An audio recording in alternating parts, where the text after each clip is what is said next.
붉은 악마 1세대 이론가 입장에서 지금 현 상황이 한편으로는 감동스럽고 손흥민 덕분에, 물론 김민재나 이강인, 황희찬, 황희찬이 또 강심장이에요. 예.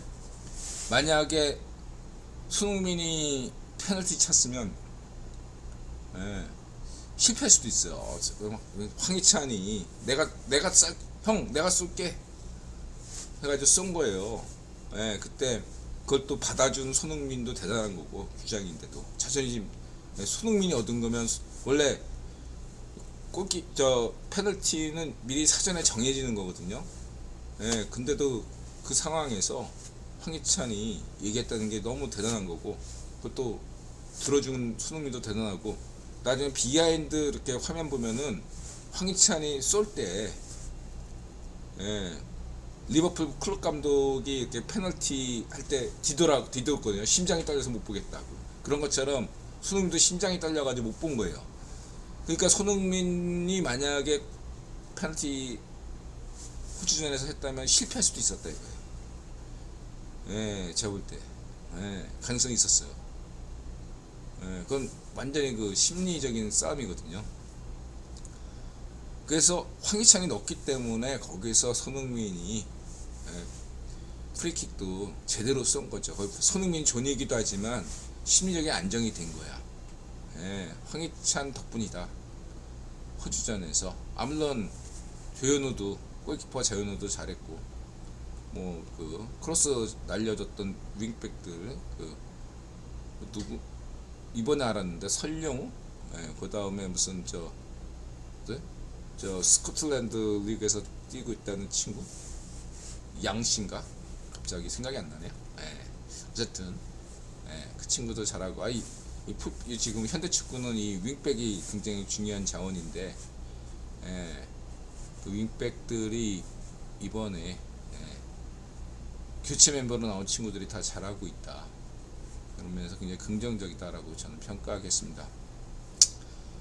그리고 저는 현재 한국의 미드 황인범, 이재성을 비판 안 해요. 뭐 실수 많이 한다고 하지만, 예, 이게 크리스만 차돌이 전술이 형편없기 때문에 간격이 넓어요. 예. 지금 토트넘 경기 보시면은 간격이 되게 좁거든요. 한국 팀은 간격이 되게 넓어요. 그럼 그 공간이 많기 때문에 그거를 좀 미들이 다 커버를 쳐야 돼요. 예. 그래서 지금 황인범 인드라 좋아하잖아. 이재성도 좋아하고. 저는 지금 미들이, 예, 가장 현재 크리스만 축구의 희생양이라고 저는 봐요. 예. 그러니까 상식인데, 축구팬 입장에서 보면, 예, 무리뉴든 누구든 페비든, 예, 축구 감독이 되면 제일 먼저 하는 건 수비진부터 완성시키는 거거든요. 예, 그래서 바이런 비넨의 예, 또 김민재 영입한 것도 수비진 안정을 시키는 것은 기본적인 거예요. 예, 그런 다음에 공격진은, 뭐 팩 감독 같은 경우는, 나 이 토트넘 포스 감독은 공격진마저도 다 세세한 전술을 마련하지만, 예, 그런 감독이 아니더라도 그냥, 예, 수비진은 완성시키고 미들까지 완성시키고 공격진은 창의적으로 알아서 해라, 이렇게 할 수 있거든요. 예, 지금 한국에 다들 알아. 축구 전문가들이, 예? 한국 축구의 수비진이 완성되어 있나?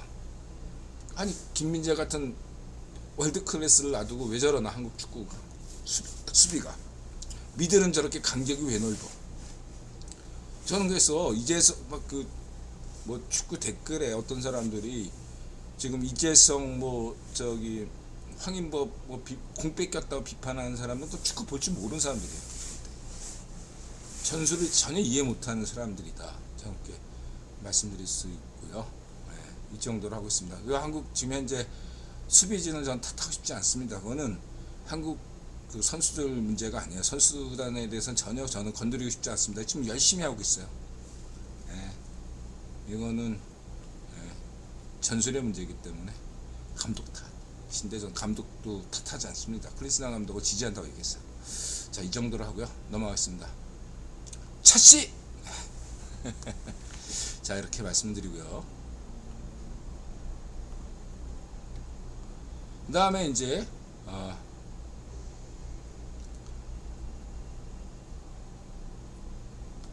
2부 인드라 9번 지정학론 CFR은 왜 인드라에게 반성을 요구하고 있습니까? 4월 총선에서 국힘이 압도적으로 승리해야 하기 때문입니다.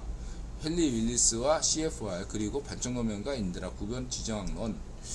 그래서 인드라가 지금 CFR 현재 의장인 마이클 프로먼이 특집으로 냉전과 특히 냉전에 대한 어떤 과거를 회상하면서 뜻밖에도 헨리 윌리스, 루즈벨트 시대의 마지막 부통령이 헨리 윌리스입니다. 이 사람 문제, 이 정치 문제를 거론하는 것을 보면서 인드라가 뭔가 CFR이 인드라에게 보내는 간접 메시지라고 저는 분석했는데 착각이겠죠. 착각이라는 점은 분명히 말씀을 드리고, 착각이라 착각의 전제 속에서 인드라가 반성을 했다.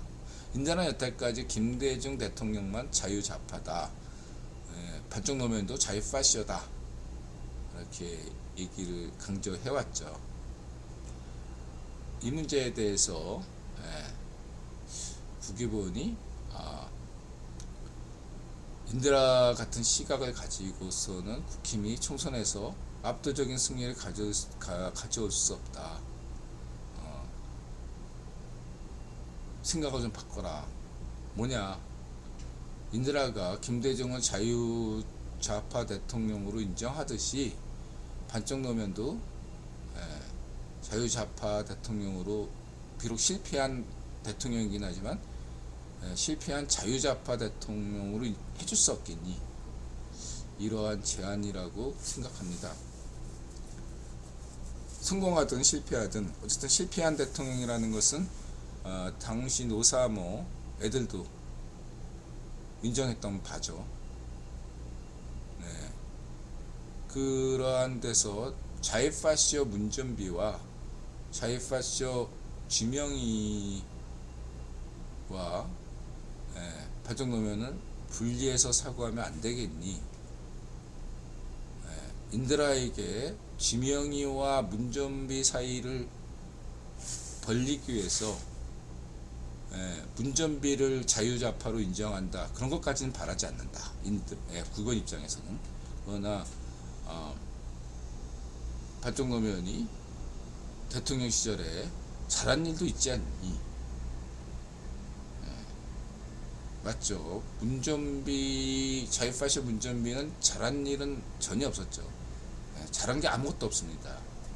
반면에 반쪽노면은 재임 중에 잘한 일도 분명히 있었죠. 그렇게 반성을 하겠습니다. 그래서 가급적 일단은 4월 총선까지는 인드라가 반성하는 의미에서 반쪽노면에 대한 비판을 자제하겠습니다. 그리고 좀 더 반쪽노면에 대한 객관적인 시각을 보다 성찰하겠습니다. 인드라가 한번 노력해 보겠습니다. 그 점을 말씀드리고 싶고요. 그리고 인드라 방송을 꽤 많이 보는 사람들 중에는 반쪽노면 바가 또 좀 있거든요. 여러분도 인드라 때문에 솔직히 까놓고 인드라가 하도 반쪽노면 하니까 그렇지, 서로는 그거는 인드라 생각하고 내 생각이 다른데, 문전비 까는 건 이해가 되는데 반쪽노면 까는 건 솔직히 인드라 이해 못하겠다, 이런 분들도 좀 있습니다. 인드라 이웃 중엔. 지명이나 문전비 까는 거는 자기도 동감하는데 그래도 반쪽노면 까는 건 좀 그렇지 않냐, 이런 입장들이 분명히 있어요. 인드라가 하도 그렇게 강조하니까 무서워서 인드라한테 대놓고 얘기 못하지만 속으로 다 몇 분은 그렇게 생각하고 있어요. 제가 알고 있습니다. 바다사님 어서오세요. 자, 이렇게만 말씀드리고,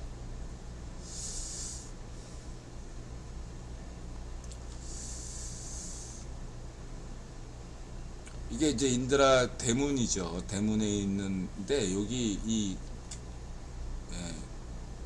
요 길을 걸으면 생각이 난다 시는 인드라가 쓴 거지만 요 그림은 내가 그린 게 아니고 러시아 화가 부르베리 한 거예요. 상징주의 작가예요. 요 상징주의가 대체로 상징주의 신이다 그러면 약간 프리메이슨이다 이렇게 보시면 되는 사람들이에요. 참고로. 자, 이렇게 말씀드린 이게 이제 서론이고, 본론 들어가서 헨리 윌리스 설명해 주신 것을 읽어보니 또 람프가 오버랩 되는군요. 그렇게 볼 수도 있어요.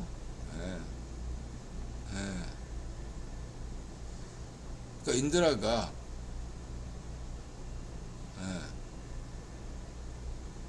반쪽 놓으면 대통령, 그러니까 인정하더라도 대통령이 되어서는 안 될 사람이 아까운 인물이 대통령이 되면서 좀 몹쓸 사람으로 변했다 이런 식의 생각을 가진다면 지금 미국 구변 귀족들 생각도 이런 거죠. 럼프가 그렇게까지 나쁜 놈은 아닌데 대통령 한번 해먹더니 좀 위파쇼 뭔가 몹쓸 사람이 돼버렸다. 다시 말해서 대통령이 되어서는 안 될 사람이 대통령이 되었다. 미국 대통령이 됐다. 그래서 그러한 문제의식으로 헨리 윌리스 문제를 이야기했다고도 볼 수 있겠습니다.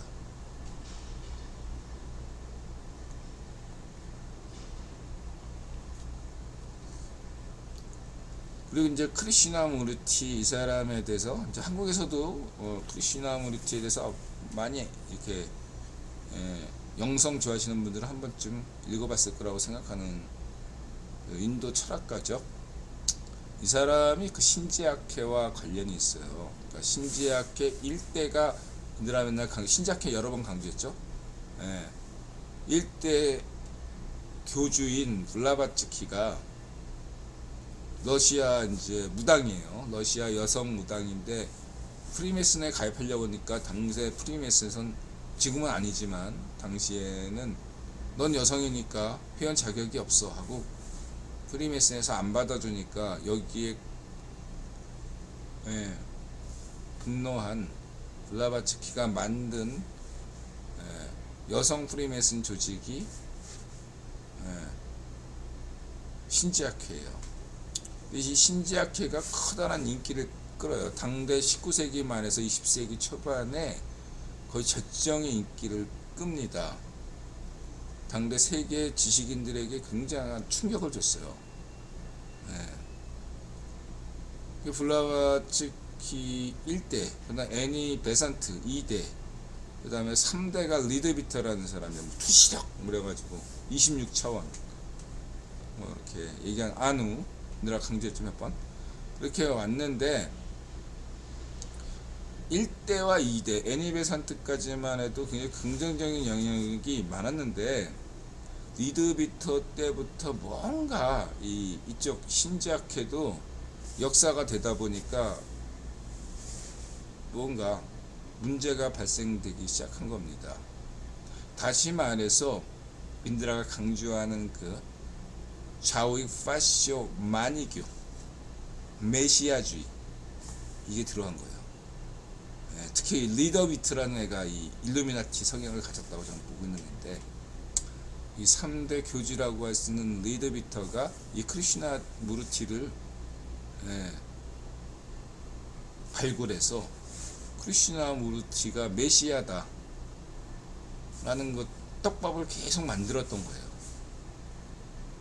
그리고 크리시나 무르티가 미국에 와서 있다가 보니까 뭔가 깨달음을 얻은 거야. 영적 각성을 했대요. 어쨌든 중요한 건 뭐냐면 리드비터가 중심이 돼서 스승이죠.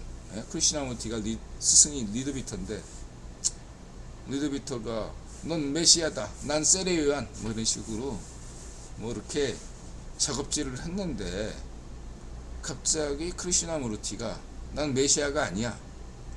당신들 계획에 난 놀아나는 인형이 아니야. 별의 교단이라는 게 있어요. 별의 교단. 얘들이 그 신지학회가 만든 조직이에요. 예.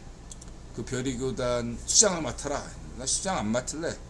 우리 더 나아가서 별의 교단 자체를 해체시켜버려요. 네. 나는 어떠한 종교, 그러니까 인드라식으로 난 모든 종교를 다 존중하지만 특정한 종교를 가질 생각이 없어. 난 메시아가 아니야. 당신들의 인형이 아니야. 이러는 바람에 판이 깨진 거예요. 신지학회가. 그런 선언을 한 게 1929년입니다. 대공황 시기죠. 그래서 이 신지학회가 이후로 크리슈나무르티는 지속적인 프리메이슨으로 활동했다면 그 다음부터 다른 애들은 일루미나티로 간 거죠. 당연히 저런 식으로 크리슈나무르티가 하니까 얘네들이 어떻게 했어요? 크리슈나무르티를 공격했겠죠. 그 얘네들이 쟤는 더 이상 메시아가 아니다. 이렇게 되니까 다른 사람을 메시아를 찾아야 될 거 아니야. 말하자면 티베트 달라이라마 찾기식으로 한 건데, 그래서 그 다음부터 리드비터가 여기저기 세상을 돌아다니면서 떡밥을 던진 거예요. 당신이 메시아일지 모른다. 이런 식으로 떡밥을 던지는데 거기에 떡밥이 걸린 애가 바로 헨리 윌리스가 뻑갔던 그 로에이라는 그 러시아 화가였던 거예요. 러시아 화가 그다음부터 나는 메시아야 이렇게 된 거예요. 이해가 되셨죠? 난 메시아야 이렇게 된 거예요. 신지학회 그 일루미나티 떡밥에 넘어가서.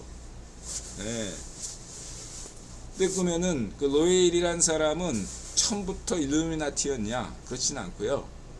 이 사람은 오히려 러시아 사람인데 인드라가 강조했듯이 러시아 2월 혁명에는 지지했지만 10월 쿠데타에는 반대했던 사람이에요. 이유는 좌이파시오 레닌, 인간말종 레닌과 트로츠키가 저지르는 잔악상에 질려서 저놈들이 하는 짓거리를 보니까 러시아가 망하겠다. 나한테까지 피해가 오겠구나. 그래서 러시아를 떠납니다. 사실상 망명이죠. 레닌과 트로츠키를 싫어했어요. 이 로에일이란 부부는.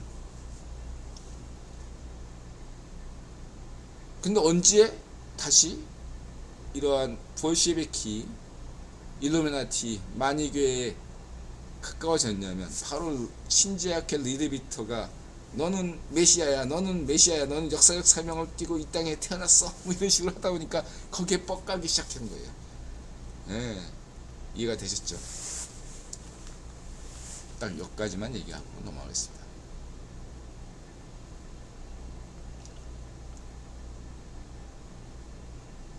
그리고 헨리 윌리스 미국 부통령 하면은 사람들이 저 사람 누구야 하고 대다수 한국인들은 모르겠지만 미국 1달러 지폐를 만든 사람은 누구지? 하면 그때 관심을 보일 거예요. 루즈벨트와 헨리 윌리스가 만든 거예요. 그게 미국 1달러입니다. 물론 미국 건국할 때는 그 프리메이슨, 벤자민 프랭클린 그런 사람들이 만들었어요. 그 역시 프리메이슨이죠. 근데 다시 이렇게 1930년대에 이 이 루즈벨트와 헨리 윌리스가 1달러 지폐를 새로 만든 취지는 아주 간단해요. 대공황을 이겨보겠다. 그런 어떤 차원이에요. 그 에펠탑을 자유의 여신상을 프랑스 프리메이슨이 미국에 보내잖아요. 그것도 왜 보냈겠습니까? 그 당시에 로스차일드가 보볼 전쟁은 로스차일드 가문이 일으켰다고 했죠. 그로 인해서 프랑스 프리메이슨들이 로스차일드에 반대했는데 쑥밭이 됐죠.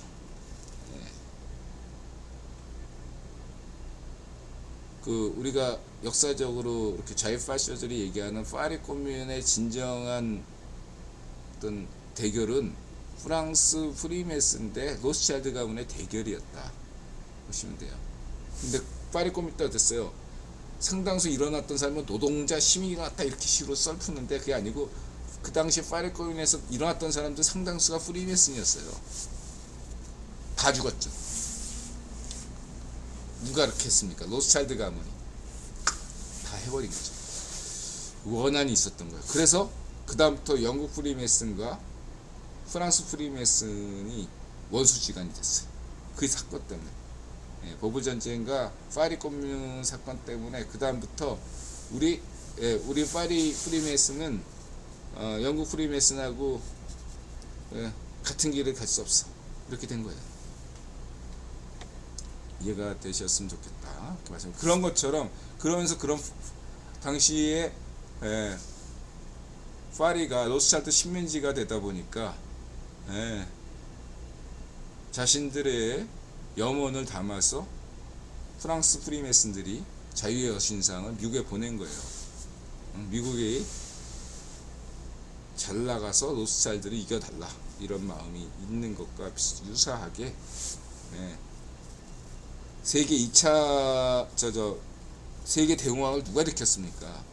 파리 로스차일드 가문이 일으켰다고 하더라. 감졌잖아. 파리 로스차일드가 일으킨 걸로 인해서 미국 시민들이 굉장히 고통을 받았단 말이에요. 그러니까 그것을 이겨내기 위해서는 뭔가 프리메슨 정신 이런 게 필요했고 그래서 1달러 지폐를 만든 거다. 이렇게 보시면 되겠습니다. 그거를 루즈벨트와 헨리 윌리스가 만들었다. 그럼 루즈벨트 당대에 미국은 영국의 식민지였지만 당대 그 황제는 버트란트 러셀이었고 그럼 루즈벨트를 임명한 것은 누구다? 버트란트 러셀 당대 그 황제다. 그래서 그러한 노선으로 한 것이라고 보면 되고요. 그러니까 이 당시 헨리 윌리스가 루즈벨트 하에서 농무장관하고 뭐 이렇게 했을 때는 독실한 기독교인이었다가 당시 유행하던 가짜문서 시온 이정서를 보고서 헨리 포드가 유포시켰죠. 그것도 헨리 포드가 좌우 파시오는 아니거든요. 그냥 자유우파 정도에 되는 사람인데 거기에 많이 좀 약간 지나치게 반유대주의 입장을 표명했고 그게 로스차일드 가문 덕분에 상당시 미국에게 받아들였어요. 미국 지신들에게. 그러니까 헨리 윌리스나 루즈벨트도 유대계지만 그런 어떤 반발이 분명히 가지고 있었던 얘기죠. 그래서 이러한 관점에서 가짜문서 시온이 정서를 본 사람들이라면 다 그렇게 사회주의에 대해서 거부감이 없었던 거예요. 대신에 로스차일드 음모를 분쇄하기 위해서 우리도 어떻게 하면 좋겠느냐 이런 것들을 고민했다고 볼 수 있겠죠. 또 하나는 뭐냐면 샹그릴라라고 이상향 티벳의 어딘가에 있다. 그래가지고 독일 쪽에서 아리안의 정신이 불교의 만트라 만자 그 인도에서 있었지만 인도에서 힌두교가 되고 그 기독교의 그러니까 그 마니교 애들이 어떤 식으로 음모론을 만들었냐면 예수님이 젊은 시절에 33살 이전에 인도에서 유학했다. 그래서 인도에서 인도 밀교를 배워가지고 돌아와서 예수님이 됐다. 이런 어떤 음모론을 믿고 있어요. 근데 인도에선 불교가 사라졌는데 그 신비한 지식이 티벳에 있다. 이런 것들을 썰푼 게 바로 이 신지학계 불나반치키예요. 그 당시의 지식인은 다들 티벳에 뭔가 있다. 그리고 그거 티벳에 뭔가 지식을 얻는 자만이 로스차일드 유대인 세력을 물리칠 수 있다. 로스차일드 가문이 어떤 고대 그 마도 문명의 어떤 그런 것들을 지고 있다면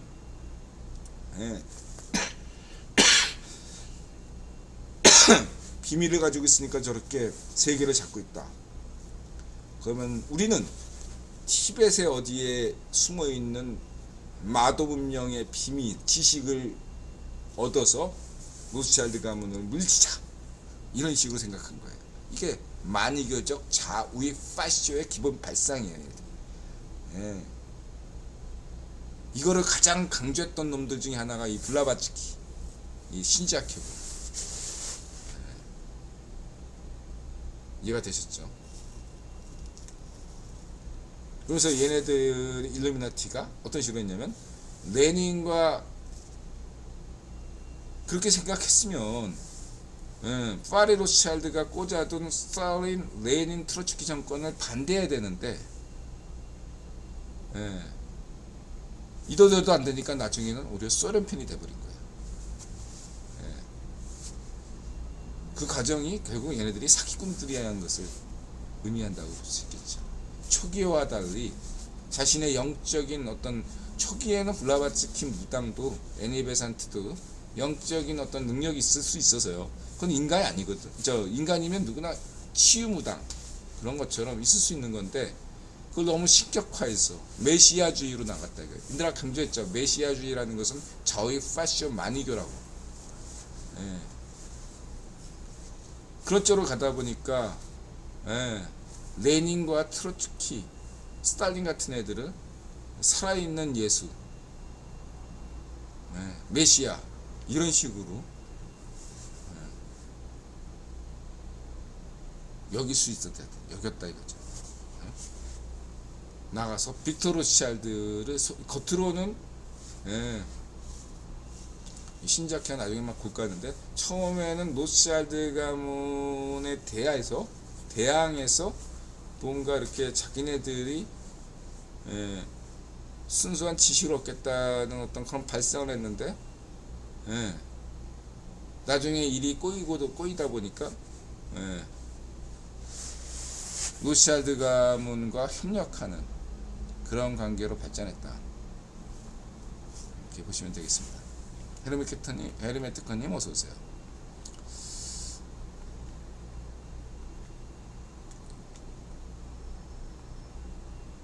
근데 이제 반면 이제 헨리 윌리스 같은 경우는 정치인이었어요. 무슨 딱히 신앙에 이렇게 빠진 사람이 아니다 이렇게 보시면 되고, 그냥 정치인이에요. 정치인은 뭐 이랬다 저랬다 하죠. 기회주의적이다 라고는 할 수 있어요. 근데 정치는 너무 기회주의적이죠. 그걸 갖고 탓할 건 없고, 이 헨리 윌리스 이제 CFR에서는 이런 가정을 세우는 겁니다.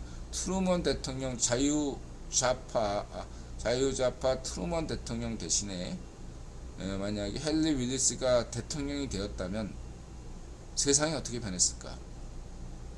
라는 질문을 합니다. 여기에서 인드라는 명확하게 이렇게 얘기할 수 있어요. 만약에 헨리 윌리스가 트루먼 대신 대통령이 됐다면 지금 세상은 더 디스토피아적이고 미국은 망했을 것이고,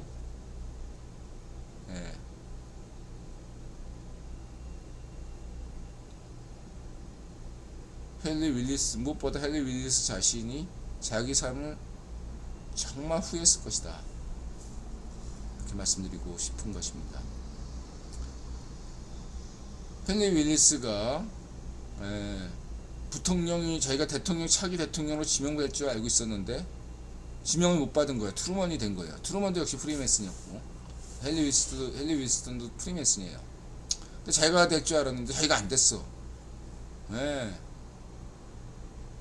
국유본이 자기를 안 찍었네. 여기에 열받은 헨리 윌리스가 급격하게 빅터 로스차일드 쪽으로 돌아선 거예요. 잠시 흑화된 거죠. 잠시 일루미나티가 된 거죠. 그래서 미국 좌파 민주당을 탈당하고 대선 국면에서 제3당을 만듭니다. 자기가 만든 건 아닌데 원래 있던 군소정당의 대선 후보가 돼요. 근데 그 군소정당이 좌이파시오 정당이었어요. 거기 이제 나머지 트로츠키와 관련된 것들은 쫙 인드라 블로그를 보시면 되고 따로 설명드리지 않겠습니다. 궁금하신 건 질문 주시고요. 그때 잘못했다. 그리고 본인이 그 미국 대선에서 참패를 했거든요. 거기서 현실 인식을 깨달은 거야. 아, 내가 뭔가, 예? 내가